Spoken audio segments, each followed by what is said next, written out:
just kind of monitor your body.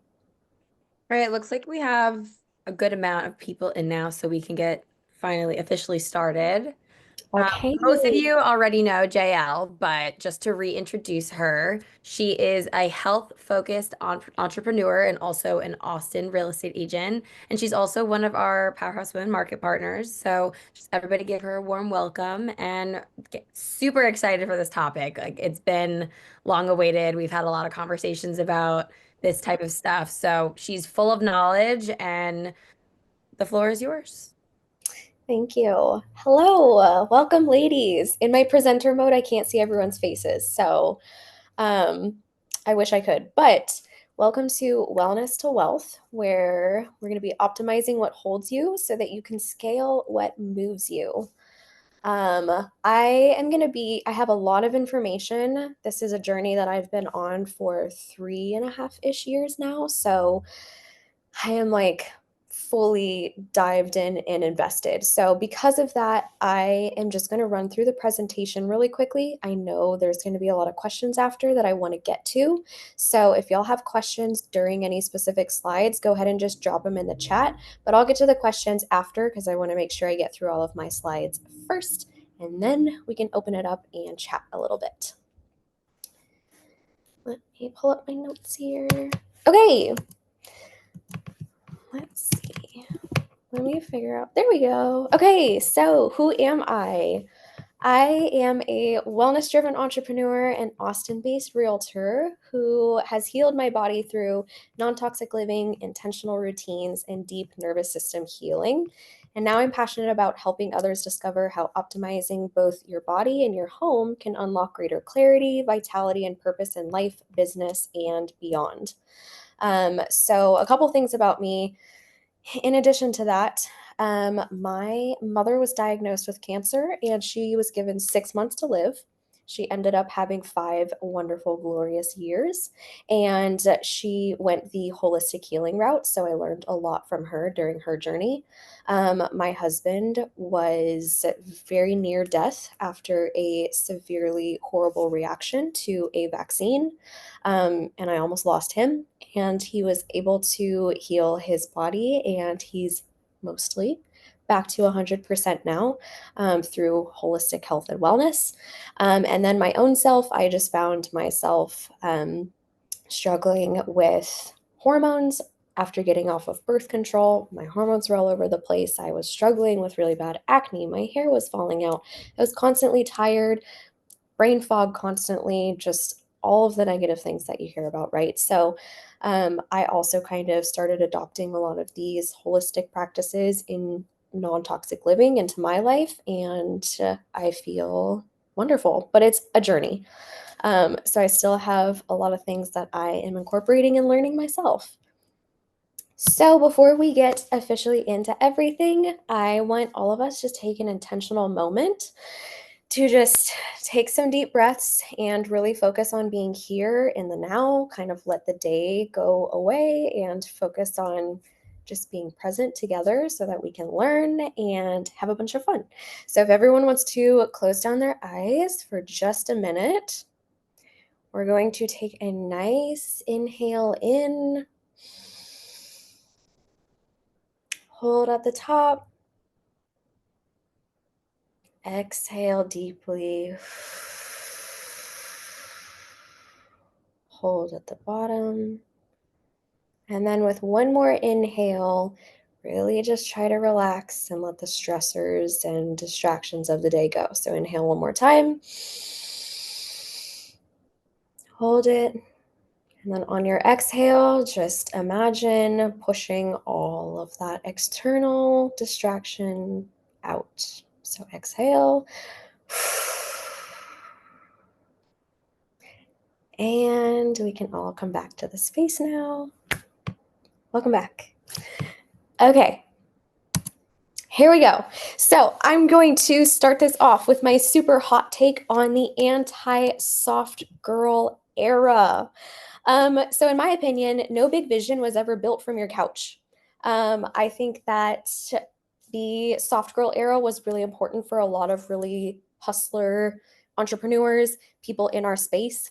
And there is absolutely a lot to be said about nervous regulation. We're going to be discussing a lot of that today. However, I think maybe we can get trapped in this idea of regulating so much that we have hesitancy to get out there and be uncomfortable. We have this idea that stress and being uncomfortable is bad and no, and we shouldn't want to do that. However, again, that's you can't birth a big dream and you can't follow purpose if you're not doing things that scare you and doing things that create you to go or force you to go outside of your comfort zone. So I want to challenge everybody that in order to start having real impact in the world, you got to start by having impact in your own house, in your home, meaning your body and the space that holds you. So, practicing discipline in your own body is going to be such a huge part of being able to practice discipline in your business, in your growth, and getting out there and the whole wealth piece side of things. All right. I liked this quote: "The way you start your day determines how well you live your day," by Robin Sharma. So let's start with our mornings. So when you wake up in the morning, your prefrontal cortex is triggering, which means that your body wakes up in a state of like flooding with cortisol and automatically getting like releasing stress into your body. So we can all kind of understand why waking up already stressed out is probably not optimal for having a really awesome day, right? Your nervous system is the thing that sets the tone for your whole day. So waking up early enough to pour into yourself first is something that is just a non-negotiable in my mind. And also waking up with enough time, I understand time can be a hard thing for some of us, right? Like when you have kids and you have a business and you have a passion project and you have dogs and you have, there's a million things we all have going on, right? So if all you can do is wake up 15 minutes early for yourself, that is even a great place to start. So I'm going a little out of order on my bullet points here, but consistency matters more than intensity. So if all you have in the morning is 5 minutes, work with the 5 minutes. It doesn't need to be you wake up at 7:30 normally and all of a sudden you're trying to wake up at 5 a.m. That's not going to be like a sustainable thing for you. So start with a 15-minute increment. And then a non-negotiable for me in the morning as well is I do not allow myself, if that 15-minute window is what you allot, I am down to an hour now. That's kind of what I allow for myself. I do not pick my phone up first thing in the morning. And that is so difficult for so many of us, but it really is so detrimental on your brain to pick up your phone and immediately jump into emails, jump into text messages, jump into scrolling. It starts you off in just such like already compounding on that anxiety that you're already like waking up with, that your body naturally is flooding you with. So, if there's one thing that you do in the morning, like one change that you make, again, it can be little increments, but just, give yourself 10 or 15 minutes without your phone. And then you can start going longer and longer and longer. And I promise you are going to begin to really enjoy it. And it's going to be a really sacred, safe, wonderful space for you. And you're definitely going to notice throughout your day that you're actually like feeling better because you had a minute to just enjoy the things that are around you before you get into all the hustle and bustle of like this crazy busy world that's around us. All right, so slowing down before you speed up.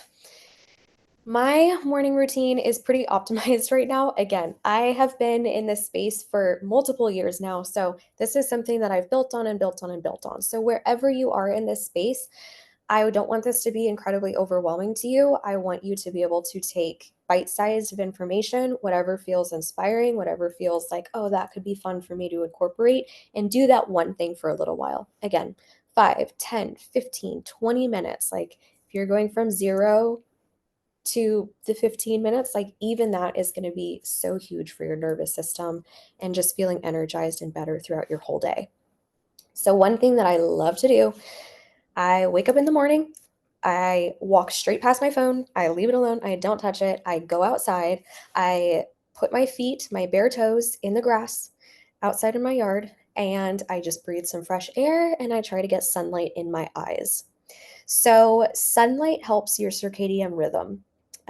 Your body, which is your body's 24-hour internal clock that regulates everything from hormone release to your metabolism to your sleeping and waking cycles. Um, Morning sunlight tells your brain it's daytime, which sets off a cascade of biological processes that help you feel energized and alert throughout the day. And then it also will start helping you feel sleepy at the correct time at night.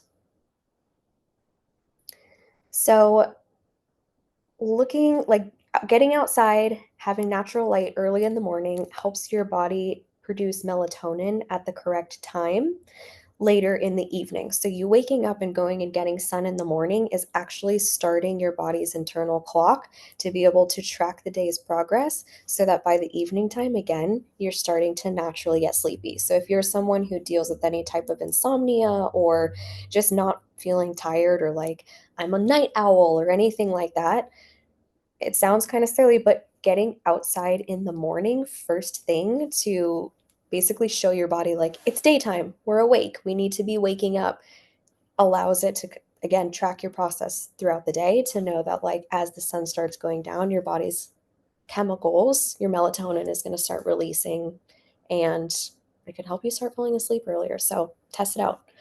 Um, it also grounds your nervous system, getting sunshine in your face first thing in the morning, because again, it's reinforcing your body's natural rhythms. And then it also activates your brain. And exposure to early sunlight helps regulate production of melatonin, serotonin, cortisol, dopamine, which I'm sure we all know that we've heard of at least one of those things before. All really awesome chemicals and hormones in our body that we need to be energized and feeling good throughout our day. I also really love to ground. Like I said, I like to get my bare toes out on the earth in the morning. And it sounds kind of woo woo, but there's so much science coming from this right now. Um, so it's actually legitimately beneficial for your body. And on a scientific level, I like to be a little nerdy, so I'll get into a little bit of why it's good for you. But every cell, organ, and system in your body functions through electrical signals. So your heart, brain, nervous system all rely on bioelectrical communication for your body to be working properly. So over time, your body can build up positive charges, mostly from, oxidative stress. We're constantly surrounded by our phones and TVs. Inflammation, all of these things can build up in our bodies. And by putting your toes on, like your bare toes on the earth's surface, the earth actually carries a negative electrical charge. So when your bare skin connects with the earth, those electrons enter your body and actually neutralize the excess positive charges so it can reduce inflammation and balance your nervous system. So it's like down at a cellular level, being proven why you literally connecting with the earth, which I think we can all understand, right? When you go outside and you're in nature and people are like, oh my God, I just feel so good when I'm in nature. So these are the reasons why. Um, so it can improve your sleep, calm your nervous system. It's also being linked to supporting cardiovascular health because, again, your heart works on a lot of electrical impulses. So when you are outside, attaching yourself to the ground and soaking up all of that, it can help your heart health. So that's kind of fun. And then again, here, even 2 to 5 minutes of being outside with your toes on the grass, getting sunlight, deep breathing can be a total game changer for your day. So it doesn't have to be this like gigantic process. You can get outside for a quick few minutes. Okay, some additional things for slowing down before you speed up that I like to incorporate in my days if I have a little bit more time. Because usually, like I said, I like to take at least an hour for myself. And so I'll be outside for about 15-ish minutes. And then I use the other 45 minutes to practice some other type of regulation and something that sounds fun. So, a couple things that I like to do that are incredibly beneficial: journaling to clear your anxious thoughts. When you Us as entrepreneurs, we have so much going on, and not just entrepreneurs, but we are wives, we're moms, we have families, we have so much going on at all times, right? And when you are in your own brain, it can get really easy to continue to spiral and spiral and spiral because your brain is just an endless thinking loop. So when you start to journal your thoughts first thing in the morning, it can actually it can stop those never-ending loops in your brain, and it can cause you to take a breath and realize, like, oh my gosh, I can slow down here. I can take a second. And it'll kind of like reorient you a little bit to where your anxiety and all of this stuff starts to kind of like really get into focus for you. I call it brain dumping, journaling, whatever. If you want to do more journal prompts, you can absolutely do that too. There's no right or wrong way to journal. Meditation, I like to do meditation as well. So, a lot of people, when they're getting into their meditative practice, kind of take for granted the term it's a meditative practice. It's something that takes practice. It's not something that we're just inherently good at because we have so much external stimuli coming into our brains all the time. And we have so many, like our to do lists, like again, the never ending loop in our brains, right? So, for meditation, this is something that can feel really unattainable to people because they think meditation means that you just have to sit there with no thoughts in your brain, which, if you can get to that state, that's amazing. However, a really great place to start is by doing some guided meditations. If you have Spotify, Apple, just look up like a 5 to 10 minute guided meditation and like go through a guided meditation. And that's an awesome way to start practicing meditation, and the more that you do it, like at first, you'll notice a lot of resistance coming up, especially if you're a very hyperactive person. You'll be like, oh my God, I need to go do this. I need to go do this. And it's like, it's such a good way to start building discipline in your own body by forcing yourself to sit there for 5 to 10 minutes, follow this guided meditation, breathe, and just relax. Because let's be honest, the world is not going to end in the 5 to 10 minutes that you are taking for yourself. So it's just building up that practice in your brain to be like, hey, take a second, calm down, let's be present and be here. And throughout the rest of your day, I genuinely think that you'll start noticing yourself being able to track what's like a true fire and what's something that you're just like, this really is not that serious. And I don't have to have like a big reaction to this. Um, Again, even going outside and taking 5 deep breaths can change your entire state. If you like to be in bed, I love being in my bed. I'm in my bed right now. If you like to be in your bed and you don't want to jump out of your bed first thing in the morning and run straight outside and put your toes on the grass, that's fine too. Sit in your bed, just practice some deep breathing. Breathe in through your nose, breathe out through your mouth. A really awesome breath work practice that is very easy and attainable for a lot of people is breathe in through your nose. It's called box breathing. Breathe in through your nose for 5 seconds, hold it for 5 seconds, breathe out for 5 seconds, hold at the bottom for 5 seconds. And so it creates this little box shape. Do that for like 2 or 3 minutes. Um, Breathing in the morning is incredible for you, and not just like you're breathing, like active breathing is really awesome for you because when you sleep at night, your body is like you breathe very shallowly. So there's not a lot of oxygen being taken in to oxygenate your cells. And a lot of CO2 can kind of build up in your body throughout the night as well. So when you are taking a few minutes to like really deep breathe in the morning, then it's bringing a lot of oxygen to your brain, which is going to add to mental clarity throughout the day, and just bringing oxygen to your cells. So, like, it's going to start naturally waking up your body and boosting your energy. Again, the clarity piece of it, you're going to notice some mental clarity around it. Um, and then it's also going to, hold on, I'm reading my notes here. It's also just going to activate, like, it's going to activate your brain that it's time to wake up. It's time to start honing in. It's time to start focusing. And then the last thing that I like to do in the morning is I love to do an abundance tracker. So I think in our entrepreneur eras, we can get really, really bad about tracking the things that are going well because so many of us are hustlers and so many of us are constantly moving the bar forward for ourselves. And so many of us are like wanting to push and push and push, which is awesome. However, everything in life is a pendulum, right? And you don't want to be swung too far to one side or the other.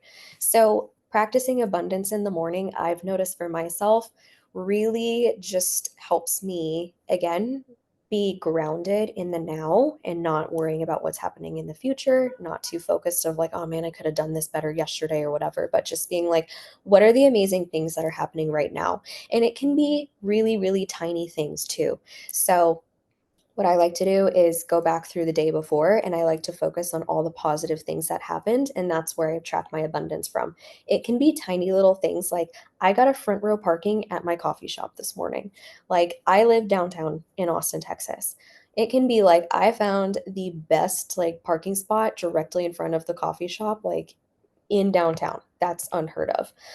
All the way up to like really big things of like really being able to sit with you, getting a new client, making a sale, you know, rolling out a new product that you've been working on forever. It can go as big as you want it as well, but just tracking that and taking a moment to sit with that gratitude and to feel it because it's not only going to shift your mindset to start looking for those things throughout the day and to help you be more positive because you're looking for the good in the day versus the stressful things. But it's also just going to really center you and again, focus you to be here now. And then when success does come, I think some of us can relate to this that sometimes you get those really big wins and it doesn't feel like you thought it was going to feel. And so practicing abundance, I think just being in the presence of like joy and safety and peace and all the good things that when something awesome happens to you, you feel, the more that you sit in that, the more it compounds. Okay, also morning movement. I think we're all pretty familiar as to why exercise is good for us. But this goes back to my kind of anti soft girl era take, where regulating your nervous system is awesome. However, I think the cooler thing to be able to flex is when you have a resilient nervous system. And so, in order to create a resilient nervous system, doing things like exercise, doing things like a sauna and a cold plunge are all ways that we can start to teach our bodies how to undergo stress in a safe environment and be able to come back down from that. Our bodies or our brains are truly at their like the subconscious level very simple. And so when you are sitting in the sauna, your brain knows that you're safe. It knows you're safe in the sauna, right? But your body doesn't. So your body starts to go into fight or flight because it's getting hot as hell in that sauna and you're sweating and your heart's pumping and you are wildly uncomfortable. You have to practice some discipline to stay in there the whole time. But again, like ultimately your brain knows that you're safe in that environment, right? And then when you exit the environment, you're not only experiencing all the benefits that you get from sitting in a sauna, but you're also teaching your brain that while you were under stress, it was safe. And once you came out of that stressful situation, your body started to regulate. And so the more that you practice those things, again, through working out, whatever working out looks like for you, just putting your body under stress, walking, intense walking, running, cold plunging, things like that. Again, your brain is a simple thing, so it's going to start tracking like, hey, I was experiencing stress and then it was safe and I was okay and the world went on. So next time you're in a stressful situation, maybe you're having a really uncomfortable conversation with a client, maybe a client's really unhappy with you, maybe whatever situation is spiking your stress, the more that you're training your brain that when you're in stressful situations, you're safe and you're going to come out of it okay. It's a simple thing. It's simple association. It's going to start connecting that with every stressful situation. So definitely find time to be practicing one of these things. And then again, movement is a discipline builder. So it's not about being perfect, but it is about showing up. So if it's something that you're feeling convicted right now to be like, oh, I really have been lacking. Like we're coming out of summer. We were just talking about how summer really throws us out of whack, right? Where everything kind of goes out the window. So if you're feeling a little convicted of like, oh my God, my workout routine has also kind of gone out the window, that's okay. It's never too late to start. And it doesn't have to be something where you're back in the gym 5 days a week. Start with two. Start with something that is going to start building that discipline without throwing you into a state that's way too attainable for where you're at right now. You don't want to shock your nervous system completely. You want to start building on, some smaller foundations and build from there. Okay, so now I want to get into some of my Low-Tox hot girl discussions. So this is where I am truly thriving right now. If you are not following me on Instagram, you should follow me on Instagram because I am doing a whole series about switching out, toxic products in your kitchen, your home, your beauty products. Like the world is toxic for us right now, especially living in the United States. They really do not do us any favors here, and it's an absolute disaster and a shame. So, that requires us to have to be a little bit more intentional about the things that we're doing in order to maintain our bodies so that we can feel good and again feeling good, making a difference in the world. Okay, so let's talk about why this toxic stuff is bad for you. Like, what's all the hype around it? Because it's pretty hyped up right now, right? So, your body and your home are constantly absorbing what surrounds you. Okay, so we're eating, we're drinking. Your skin is the largest organ in your body, and it is absorbing things straight into your bloodstream. As women, especially, we are 2 to 3 times more toxic, like we're filled with 2 to 3 times more toxins than men are because there's so much junk in our makeup, our skincare, cleaning products, synthetic clothing, things like fragrances. It's coming at us from all angles. So, let's talk a little bit about why plastic is bad for you. I mean, it sounds kind of self-explanatory. Of course, we don't want plastic in our body, but like I want to dig into it just a little bit more so you can feel like, I like to know a little bit of why things are happening and like why is that bad for me. So, plastics break down into microplastics, tiny particles that shed from things like plastic food containers, plastic water bottles, kitchen utensils like plastic cutting boards. Terrible. Please, God, get rid of your plastic cutting boards. Like, if there's one thing you can do today, throw your plastic cutting boards away. And then also things like all of our clothing, like polyester, horrible. Polyester is terrible. It is literally just fossil fuels that they heat up really high and then they spin it and turn it into clothing. I don't know about you, but I really would rather not be walking around with fossil fuels leaking into my body all day, every day. And that's a hard swap to make. I do understand because, the athleisure era has become so huge.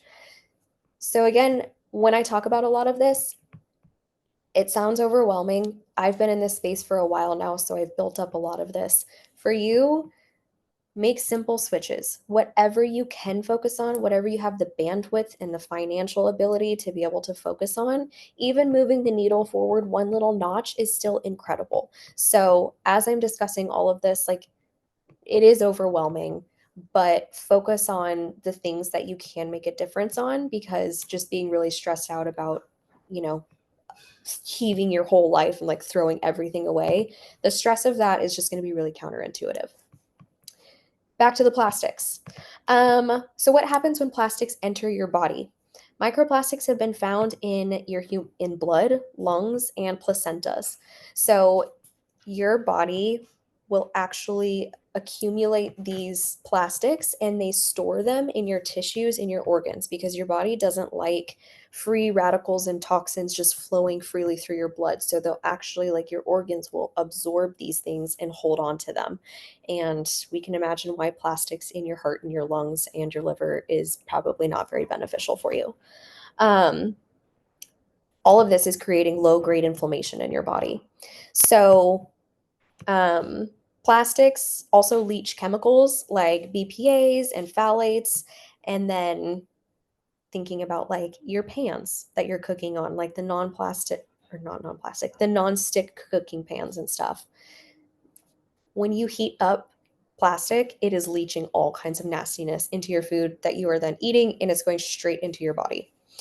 Um, So over time, all of these plastics and just synthetic materials and whatnot that's stored in your body, how this can start, materializing in your body, like what it can start looking like, is it can lead to hormonal imbalances, fertility issues, gut dysfunction, and then just chronic inflammations. Like I think we're seeing a lot of these, you know, diseases on the rise right now. We're seeing a lot of people who just are immunocompromised, who have just all of this crazy stuff going on right now. It's also been linked to increased cancer risk. Again, we don't want plastics floating around in our blood. And then the most disturbing thing that I heard was the average person consumes a credit card's worth of plastic per week right now through our food, water, air, and products. So that's just absolutely disturbing to me. So let's talk about how and like what we can start doing to eliminate some of this. Also, I just want to quickly mention fragrances are also incredibly harmful for you. Synthetic fragrances have hundreds of undisclosed random chemicals in them, and all of these undisclosed chemicals are known endocrine disruptors. Again, they're just really throwing off your hormones and increasing the risk of you being sick. JL, do you not wear perfume anymore? I'm just curious. I've been like trying to ditch perfume and like every so often I'm still wearing it, but it makes me sad. That was the hardest switch ever, was getting rid of perfume, but I don't wear perfume anymore. However, I am on the hunt right now for a non-toxic perfume. So I have two or three different companies that I ordered a bunch of sample sizes from. So I am, doing my research into companies that are truly non-toxic. That's another huge thing going on right now is people are marketing a lot of their products as non-toxic or environmentally friendly, or a lot of these buzzwords in marketing that are tricking a lot of consumers. Because when you look into their actual products, like it's all just awful and horrible, and they're like, but it's green or it's like it's vegan. So I personally do not, because I just didn't know what I could trust. So I did ditch all of my perfumes. Right now, I do like I just use oils, essential oils. Those are always great. Um, and so I'll just get like some nice essential oils. I'll mix them with some water and then I'll just spritz them on me. And I just like to bring like they don't stick on you like perfume does. So I'll just have like little glass bottles like in my car and in my purse and like just spritz myself with them when I'm feeling like I'm a little stinky. So yes. Um okay. So the switches that you can make that I highly recommend, you can pick one of these things. Carly, I know you did that, which was incredible, is you are just like, what is one thing per month that I can start switching out? That's such an approachable way to be, incorporating the non-tox. And I like to focus on the low tox living instead of the non-tox, because let's be real, the world is just toxic. And I am just a girl. I still have things, I get my nails done. That's incredibly toxic for you. So I try to do the 80/20 method as much as I can, getting rid of toxins. To There's just some things that I haven't found a great solution for yet. But I am still looking, still on my own journey, like I said. ditch plastics. So cutting boards, Tupperwares, things like that. Please switch them for glass or wood. Upgrade your cookware. So toss all of your all of your Teflon and your non-stick products, cast iron, stainless steel, ceramic. I'm still trying to figure out how I decide about ceramic, but as of right now, that's a direction to go. Yeah, say no to fragrances. So this also applies to candles, plugins, cleaning products, like the laundry detergents and dishwashing detergents that I use. Um, I switch all of those for things that are plant-based, that have essential oils as fragrances. And then for candles specifically, I like candles that are beeswax. But candles are like, I am an ex Bath and Body Works girl. So, like, I know I've been there. Um, Terrible, horrible, like, just a gigantic no. Like, the Febreze plugins, absolutely don't do that to anybody. Yourself, please don't do that. It's terrible. So things like that, like with very heavily fake, like, fragrances in them.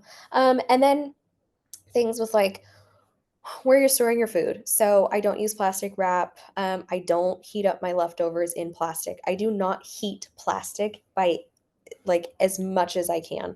I don't have a lot of plastic things in my kitchen anyway at this point. But even like if you go out, I know a lot of us love our coffees, we love our matchas. Those cups are plastic and you have a hot liquid in that plastic, all that plastic is leaching in there. I'm that obnoxious person who brings my own stainless steel Yeti with me, and I have my baristas put the coffee in my stainless steel tumbler. If you are drinking, like if I forget my Yeti or whatever and I get stuck with that, just don't put it in the microwave. I never, never, never microwave hot plastics, or I never microwave plastics because hot plastics are bad for you. Um, and then, so I would say if you're looking for a place to start, just look around your kitchen, your home. What are the things that you are using like the most on your day to day, whether it's deodorant, fragrances, if you're lighting a candle for yourself every single morning during your new morning routine, make sure it's just a candle that's with good ingredients in it. What you're cooking on, that's a huge thing.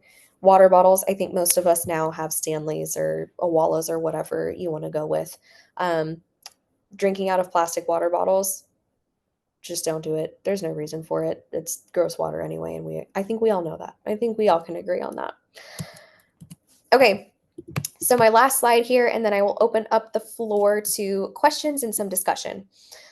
Rest like you mean it. So we went over a whole morning routine, and all of our optimized morning routine is in order for us to feel less stressed throughout the day, give us more energy throughout the day, and be able to be more impactful in our businesses and our missions throughout the day.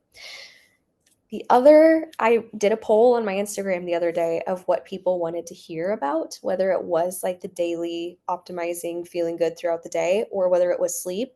And it was like sleep polled so high. Apparently, a lot of us have some sleep issues. So let's talk about it. Resting like you mean it. Stop eating dinner 2 hours before you go to bed for better sleep and cellular regeneration. This is a huge one. And this is one that, whatever your journey is with intermittent fasting, is your journey. However, when we're talking about fasting, like when I am discussing fasting here tonight, this is what I mean. Fasting like you eat dinner and then you just don't eat anything else before you go to bed again until whenever you decide to eat the next day. So, why is this such a big thing? Your body works really hard to break down food, which raises your core temperature and activates your metabolic processes, which is the opposite of what your body needs for deep rest. Because your body is still focusing on using energy to be, digesting whatever you put in it before you went to sleep. It disrupts your melatonin production. So eating late, especially if you're eating sugar or carbs, can just really mess up your melatonin. So it makes it harder to fall asleep and then stay asleep at night as well. So if you're someone who you can fall asleep fine, but you notice yourself waking up throughout the night and you're like, I can't figure it out, Try this fasting before bed. It also spikes your blood sugar and your insulin. So, eating meals really late, particularly those very high in carbs and sugars, can cause glucose spikes and then crashes overnight, which means that you could be up in the middle of the night and then you're crashing. And then it basically just prevents your body from being able to get into and stay in REM sleep. Um, and then, yeah, all of those things being in REM sleep, having your body being able to focus solely on your cellular regeneration and repairing your body, which is what your body does best when it's sleeping at night, is so important. And so when you're eating before bed, then it's just kind of throwing all of these things off. So your body's not focused on what it should be doing, which is sleeping, getting into REM sleep in order to heal your body. The other thing, set a consistent bedtime because your body thrives on the rhythm, kind of like we talked about when you wake up in the morning and you get outside and you get the sunlight in your eyes. So your body knows, like, Kate, this is the daytime. We are up, we are moving. It tracks it's tracking the light throughout the day. And your body should, as the sun goes down, start releasing all of the necessary components to start getting sleepy, winding down so that you can go to sleep at night. The best way to keep it, to support it, is to be having a consistent going to bed and waking up time. And I know this can be really hard, especially when you are wanting to have a life. But I am someone who, even on the weekends, I really try to be in bed by like my bedtime. And I'm crazy and my husband is crazy too. And so we live in our own little crazy bubble. So I understand that this is not great for everyone, but we're in bed by 9 o'clock every night. Now, that doesn't mean we're sleeping. We're usually asleep by 10, but we're in bed, we're relaxing, we're going through our day, whatever it is, we have our nighttime routine. And even on the weekends, we're in bed by 9 usually. Now, we are still fun sometimes. And so we will absolutely still go out and have fun. Again, the 80/20 rule, because we keep such a consistent routine sometimes, when something pops up, we're just really not that stressed about it. However, we definitely feel it the next day. We're like, what in the world is going on? Like, you can feel when your body's out of routine. Red light glasses. I love red light glasses. I will show you my red light glasses. Here they are. They're like a statement piece. I just like to wear them. As soon as the sun starts going down, I put my red light glasses on. And yes, I wear them out to restaurants. If I'm leaving the house, I'm wearing them. I wear them when I drive at night. They are amazing for filtering out all of the blue lights around you. So let's talk for just a minute about blue lights. Blue lights trick your brain into thinking that it's daytime, even when it's the middle of the night, which can block your melatonin, which is your body's natural sleep hormone, and it can make it harder for you to fall asleep and stay asleep. It also throws off your body's circadian rhythm, again, because your body is being tricked into thinking that it's still light outside when it is not. So it can throw off your internal clock, which can lead to insomnia, hormone imbalances, fatigue, and then even things like poor digestion and immunity, because again, like, you need to be able to get into your REM sleep in order for your body to be regenerating. And then it can just increase cortisols at the wrong time because synthetic light exposure at night can elevate your cortisol, which is your stress hormone, when you're supposed to be releasing that chemical. So wearing red light glasses just kind of helps support all of that so that you can go to bed, you can stay asleep. And also it takes a lot of strain off your eyes. So like I'm addicted to them. I love them so much. And then do not sleep with your phone in your bedroom. If you have to sleep with your phone in your bedroom, which I know, I know this is I hold your hand when I say this to you. There's really no reason that you need to sleep with your phone in your bedroom. I get asked, like, oh, Jael, how do you wake up then? An alarm clock. The way that people have done it way before cell phones. You put an alarm clock, you put a clock in your room, babe. If you have to have your phone close by, put it in your bathroom. Put it on the farthest corner of your room. But there is so much research, you can look into it yourself, of like why sleeping with your phone close to you messes with your head, it messes with your sleep. It's the electromagnetic signals that are just constantly being filtered in your body, and you just don't need that. So try it for like 2 or 3 nights, just like test it. If you don't believe me, test it for yourself. Put your phone out, just see how you sleep. Do it on a weekend when you maybe don't have to like be up at a certain time, and then just take stock yourself.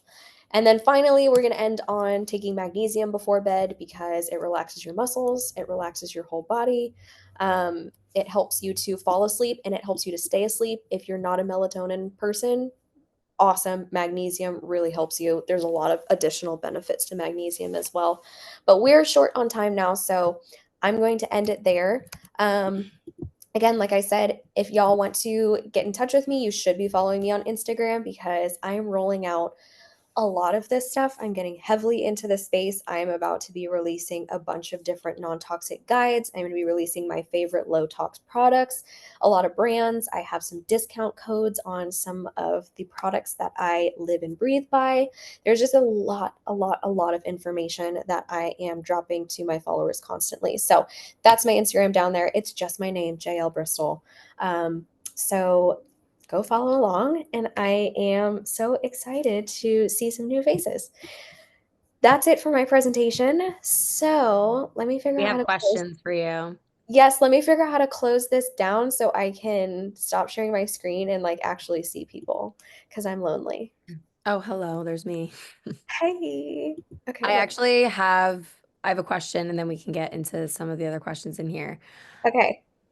Deodorant. I have tried to use the non-toxic, the non-aluminum deodorants. One, they don't work. Two, it caused an insane chemical rash, and I had to go get like an antibiotic because it was so bad. Like I couldn't put any deodorant on for like a couple days because it was so bad. So do you have any Rex? I'm so sorry that happened to you. I like This is tried. this is where I say not all non-toxic products are created equal because there's so much greenwashing going on right now. Greenwashing basically just being like, again, these marketing companies taking a lot of these hot terms and being like, basically falsifying information, but in like their marketing term where you like can't go after them, but they're using terrible products. For deodorant, I actually just started using Kosas. Um, I wonder if I'm allergic or something because which one did you tried it use? twice. I've tried two different kinds. Um, I don't remember what they were though. It was a while Okay. ago. But now I'm terrified to try it again. There's whatever one is really big right now. There's like a huge one that they sell in Target and everywhere, but Oh, is it the Santal one? The salt and stone or whatever? yes, Doesn't work. that one made me super stinky also. So Yeah, no, it that didn't work. didn't work. There's another really big brand that also made me break out too. So I have really sensitive skin. So I'll send you the one that I use because yeah, I have severely sensitive skin. Would And you it, recommend like doing anything before? Because I've been using an aluminum deodorant forever. So honestly, I heard you're supposed to like cleanse out your armpits first or something. Like there's like certain products you can use to like cleanse it out and then start using that. Like, do I need to do that? you can, but it's also like I think that's just another product that True. you're buying, right? So if you have some days where you're like alone, then sure, go. Or with winter coming up, I feel like that's like Yeah. usually a good time to kind of like if you need to go through a detox, like go through like 3 or 4 days or so. Um, but also this is also a whole other can of worms. But if you are incredibly smelly, your sweat actually should not be smelly. So if you are, usually it's because there's some type of bacteria that's going on. There's some type of like your body's lacking in some type of nutrient. So again, a whole other can of worms. For the specific deodorant stuff, if you want to go through a detox, that's fine. Also, if you just like this is an area again where it's like you have to decide for yourself what's stressful and what's not and what makes you feel good every day. If you're just using like I think Dove That's what I Like, use, Dove, literally. so Dove has like one where just get one that says like no aluminum. Like they have like a clean version. And They if you're do, but I just feel like, is it? I think I might have used, oh, I remember the one that gave me a huge site, like the craziest rash. It was Old Spice. Don't ask why I used it. I don't know. I don't know. hey, I mean, yeah, so Old Spice, a lot of it is going to be, I would just like look at the ingredients. Use ChatGPT. It's your best friend. Put Yeah. the ingredients on ChatGPT. There's also hold on, let me see if I can find it. I'll send it You out. need all your recs. I'll send A it out. list of all your recs. There's an app called Switch Natural. It looks like this. It's gray, Switch Natural. But that's like a really awesome tool to use because you can just go scan all the barcodes and it'll tell you like it'll say like this is clean because the problem is like a lot of products are clean products, but if you have sensitive skin, then it's like there's some that are like non-pore clogging, or if you have like a magnesium intolerance. A lot of these natural deodorants uses things like magnesium. So if you particularly like, let's say that's what caused you to break out, a lot of these deodorants that use magnesium is Yeah. not going to be good for you. So I would say just start tracking like the ingredients. Ask ChatGPT, like, is this truly clean? I really like the Kosas one. That's a brand that a lot of their stuff is really clean. It's just like it's a clear roll-on deodorant, which I really like too. Um, I carry it around with me, like, that's the thing that I do is I just carry deodorants everywhere, and I'm just constantly reapplying because I live in Texas, and I'm a sweaty girl, so True. that's what I do. Okay, We have more questions. Carly asked a bunch. let me pull up my chat. Okay, what did I ask? Oh, okay, I have a few questions. So, food storage. I know you said like no plastic wrap. Aluminum foil is also bad, right? I mean, honestly, again, it's something that, like, if you're not stressed about it, like, don't create stress around something. If you have to choose between one or the other, I would choose aluminum foil. Um, And then there's also like products like it depends like where you're getting it too, where it's like as long as it's like I shop at Whole Foods a lot. I get if I'm using aluminum foil, I'm using the aluminum foil that comes from Whole Foods just because I know their standards and their sourcing is just like they have a little bit higher standards. But usually I just have like a ton of food storage containers and I'm just putting everything in a glass container, everything. And it gets kind of excessive sometimes, but that's what I And do. does it matter that the lids of these glass containers are plastic? It's really hard to get away from. Even if you have the ones with like bamboo lids, it still has like the plastic sealant inside when you're closing it. So, I mean, again, it's just one Yeah. of those things that it's like we can't eliminate it completely. So, do your best. I like the bamboo lids specifically, but I'd be lying to you if I said I don't have some that have like plastic lids. I'm still in the process of getting rid of those in my own kitchen. Okay. Another question was, what are your thoughts on EMF blockers? So, I have one right here. I have a blanket that I have on my lap right now. I have a shirt that I wear in the airport. My husband will be decked out. He has like a shirt, he has underwear, he has a hat. He's very, very sensitive to EMFs though. So we've kind of gone really heavily into the EMF stuff. Um, I would say I think we're still learning on like the actual science behind like what technologies are actually working and what technologies might just be a little bit of fluff. Um, but I have one specific brand that I can send you that does they have the blankets. So whenever I have like my laptop on my lap, I have my little blanket that I just like put over all the important areas. Um, and then, yeah, when I'm traveling, that's really big because when you're on a plane, that's like one of the largest sources of EMFs, like in that exposure. So having things like, again, my husband has like a hat and a shirt. And then when we're going through security, it always sets it off. And so that's why I'm like, okay, I feel like this has to be like some level of legit because they can never, I always have to be pat down. And I'm like, it's my shirt. And they're like, no, you're just sweating a lot. And I'm like, probably that too, but okay. Um, and then there's also a company that I work with um, that, because a lot of my mission right now is bringing all of these tools and resources into homes so that people can have homes that support their wellness. And so there is a company that I've met who actually comes into your home and they will ground all of your electricity in the house. So they'll ground your Wi-Fi, your internet, all of the plugs in your home, and they'll essentially ground them so that they're not just like releasing the free EMFs in the area too. So that's fascinating. So it's a constantly evolving process. I'm trying to figure out what's pseudoscience and what's not. But the one brand I'll send you, I like them. I know they're working because I go through TSA and I light up like a Christmas tree. So I'm like, okay, we're doing something here. It's crazy. Does anyone else have any more questions? I mean, I can ask you questions all day. I feel like just a really light one on sleep. If like me and DeAndre go to sleep and wake up at different times every day. Like it totally just depends and we kind of just go with it. Sometimes we just stay up and we're like, oh, we're having fun. So we're just gonna hang out and like have fun together. And we're Yeah. like, we have enough time in the day that we'll just wake up a little bit later and then we'll do the opposite the next day. Like there is no routine at all when it comes to sleep. And we Hmm. can definitely tell that that doesn't help us.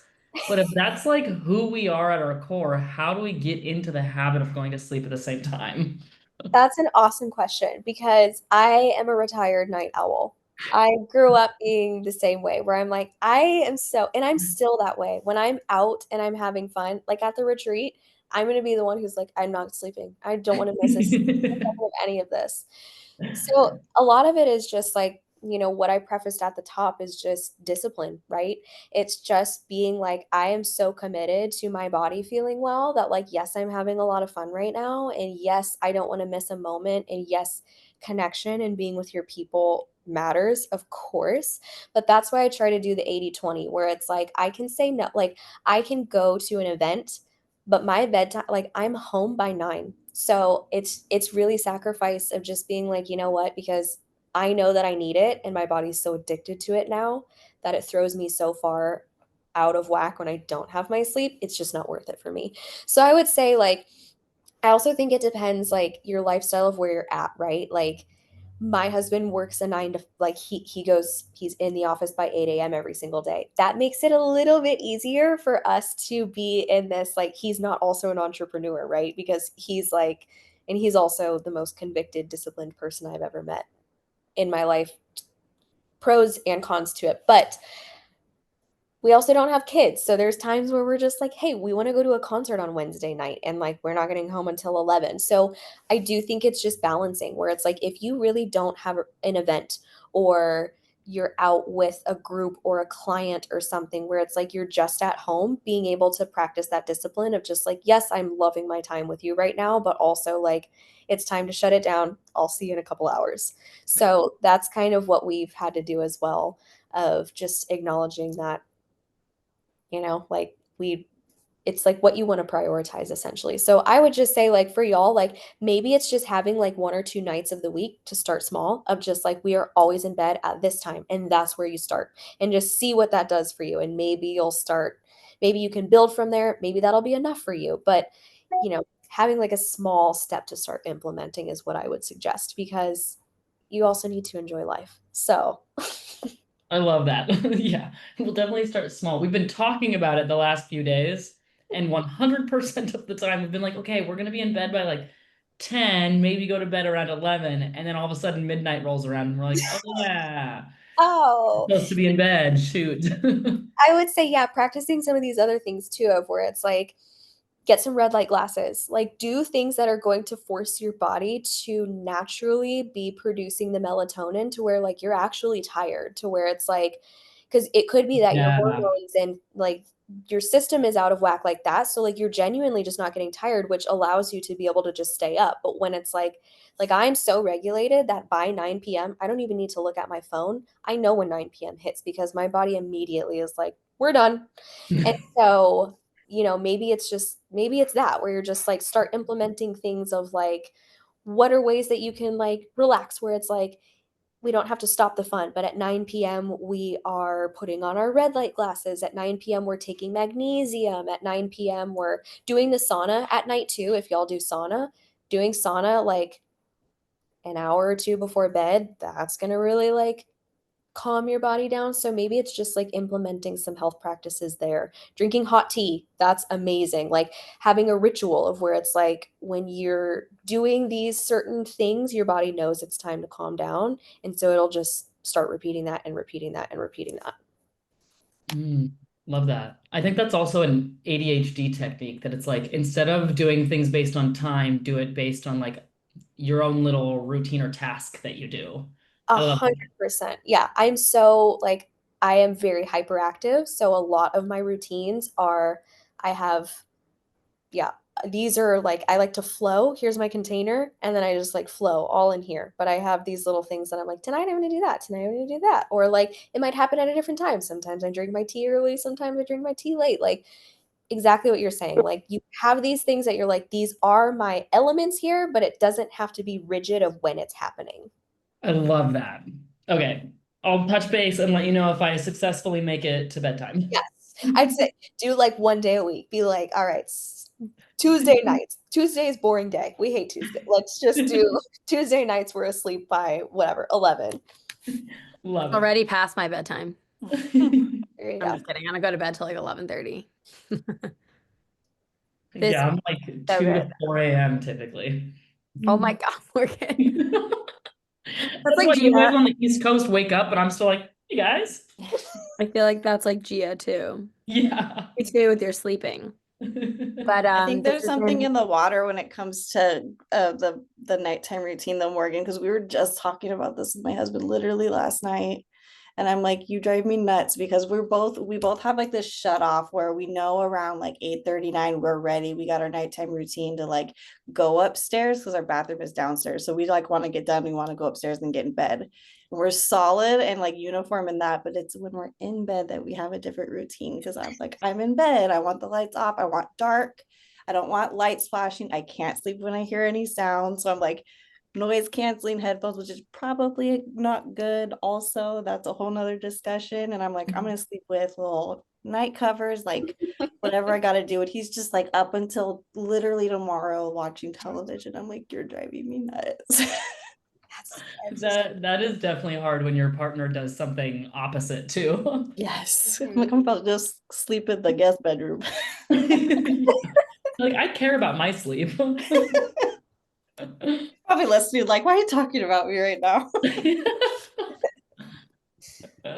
Jael, this has been so good. I mean, I feel like we could do a part 2, honestly. Yeah, I could talk about this for days. Me too. So, But we are past 8 p.m., so I guess we will put an end to it. But yeah, let's do a part 2. Let me know, and we can definitely get that on the schedule. Yeah, absolutely. Thank y'all for making time in your evening to hang out with me. And yeah,